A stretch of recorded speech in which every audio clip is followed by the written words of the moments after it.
कि राम जरोके की मंदिर की जो ज़मीन बेचने का है मामला, उसमें 1 साल बाद कोर्ट ने ये कहा कि भाई एफआईआर दर्ज होनी चाहिए। आपने 1 साल तक क्या किया, वो आप बताइए सर? मैं समझता हूँ कि जिस तरह से मैं 2023 जैसे मैं चुनाव जीता हूँ, तब से ये मैटर लोगों के हिसाब से मेरे सामने आया। मैंने प्रशासन के साथ में बैठ कर के बात की और बात करने को 69 वाला जो मैटर था कि भई आने वाले समय में जो पट्टे जारी किए, तो मैंने उसी समय उनकी कमेटी बनाई। कमेटी बनाकर आने वाले समय में उसकी जाँच की जाए, जो भी दोषी है उसमें, उसके खिलाफ कार्रवाई की जाए। मेरा भी अगर कहीं भी रोल है, तो आप मेरे प्रति भी जाँच की जाए कि मेरा उससे कोई लेना-देना भी नहीं था और कह रहे हैं कि ओटाराम जी कर रहे हैं। तो मैं आप सबसे एक मीडिया के माध्यम से ये कहना चाहता हूँ, एक बाल भर भी अगर मुझे वो अपना सबूत या अपना कागज़ डॉक्यूमेंट्स बता दे कि ओटाराम जी ने राम ज़ीरोका में ये काम किया। ओटाराम जी ने किसी के खिलाफ या किसी जनता के खिलाफ या राम द जन जो धार्मिक जो आस्था जुड़ी हुई चीज़ है, उसको लेकर के ओटाराम जी ने कहीं नुकसान किया है, तो सबूत के साथ मुझे पेश कर दें या मुझे बता दें। मैंने आज दिन तक मैं ऐसा काम नहीं करता हूँ, क्योंकि मैं एक धर्म की भूमि से आता हूँ और मेरा ये कर्तव्य बनता है कि धर्म की रक्षा कैसे की जाए। तो मेरा दायित्व है। मैं जिस स्थान से जुड़ा हुआ हूँ, वहाँ भी एक चामुंडा माता जी का जो मंदिर है, उसको लेकर के भी कई तरह की भावनाएँ फैला रहे हैं। परंतु मैं समझता हूँ कि जिस तरह की भावनाएँ या भावनाएँ कर रहे हैं, क्योंकि वहाँ लोगों की आस्था जुड़ी हुई है। लोगों को बहुत बड़ी ठेस पहुँचती है अगर किसी के ऊपर उँगली उठाने से पहले। या तो उसको साक्षात सबूत के साथ पेश करें, ताकि आने वाले समय में उसका जवाब भी दिया सके। रोज़ तरह-तरह की बातें चलती हैं, कांग्रेस वाले वो कहते हैं, पार्टी वाले वो कहते हैं, कोई कोई बात करता है। किसी भी के आरोप लगाना तो छोटी-सी बात है, परंतु उसको साबित करना सबसे बड़ी बात होती है। तो ये इसको लेकर के जो चल रहा है, तो उसके खिलाफ अब तो कोर्ट ने भी डिसीजन ले लिया और मैं तो आज भी कह रहा हूँ, जिसने भी ये काम किया है, उसके विरुद्ध कार्रवाई होनी चाहिए। जो व्यक्ति ने ये आरोप लगा रहा है, बीजेपी का पूर्व आप सदस्य कह लीजिए, अधिकारी नहीं माने, सदस्य मान लीजिए, तेजराज सोलंकी उसका नाम है। वो लगातार जब मीडिया से बातचीत करता है, अपने सोशल मीडिया के हैंडल्स पे डाल रहा है सर, तो वो ये कह रहा है कि मुंडारा का एक व्यक्ति, कीकाबाई नाम का एक पर्सन का उसने नाम दिया है। हुँ। वो व्यक्ति मुंडारा से उसको पास कैसे सीक्रेट फाइल मिली, कैसे वो यहाँ आया, उसने ज़मीन में उसका नाम है। और वो कह रहा है कि आपके परिवार के एक व्यक्ति है, आपके पुत्र हैं, विक्रम देवासी जी, उनका उससे संबंध है, ऐसा वो आरोप लगा रहा है।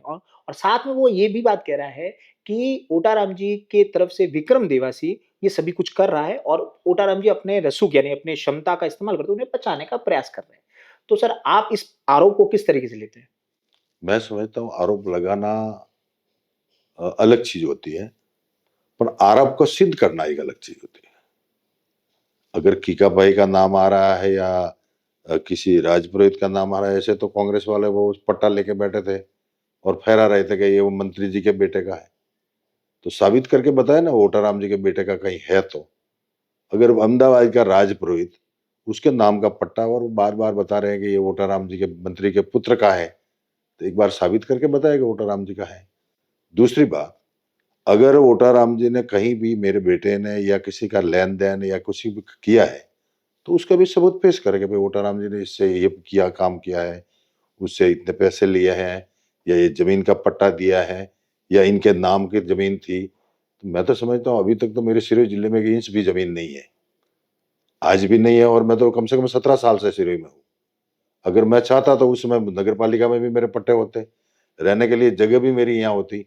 परंतु मैंने तो कभी ऐसा नहीं कहा कि मैं शिवगंज में मेरा प्लॉट होना चाहिए, सिरोही में मेरा प्लॉट होना चाहिए, सिरोही में मेरी ज़मीन होनी चाहिए।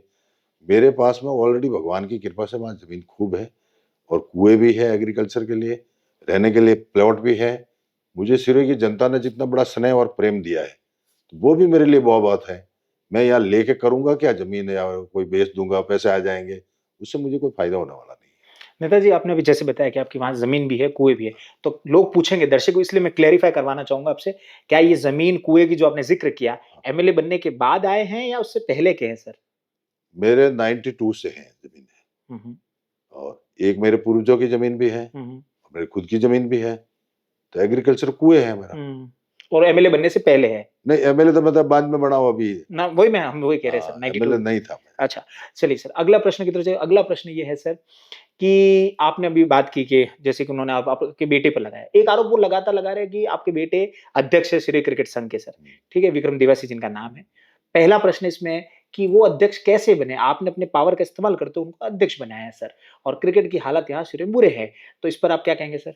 मैं समझता हूँ क्रिकेट एसोसिएशन जो यहाँ पहले से अध्यक्ष थे, हुँ, हुँ। कौन थे? कांग्रेस के थे। हुँ, उसके बाद में उनका कार्यकाल पूरा हुआ, नहीं हुआ, वहाँ ऊपर ऊपर से ऐसे निर्देश मिले कि भी कोई भी अध्यक्ष बन सकता है। ठीक है। तो ओटाराम देवासी का लड़का ही नहीं बना।